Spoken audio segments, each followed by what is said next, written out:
Welcome back to Let's Make a Game.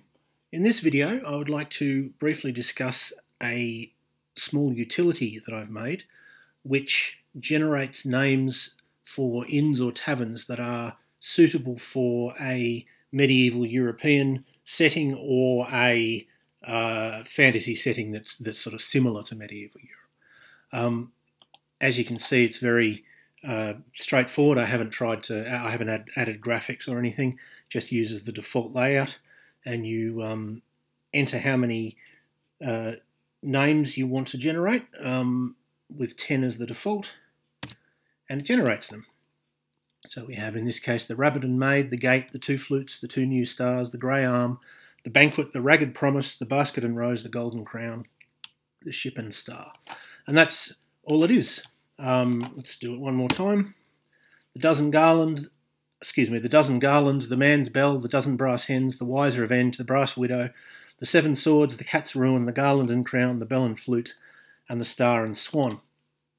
Now, I've looked at several other utilities that do a similar thing, some of them being computerized and some of them just being lists that you roll dice and look up.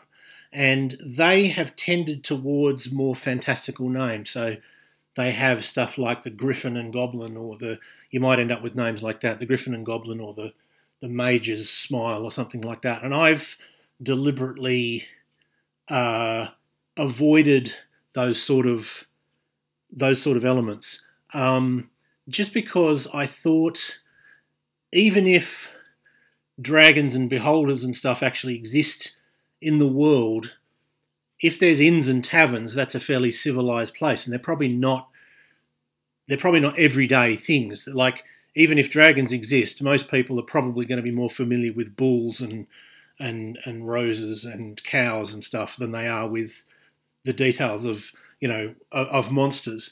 And secondly, they're probably not going to necessarily have very good associations with monsters. Like having a tavern named the Red Dragon in a world where a red dragon could conceivably come along and kill you seems a bit like having a tavern called the Cancer and Global Warming. Like, it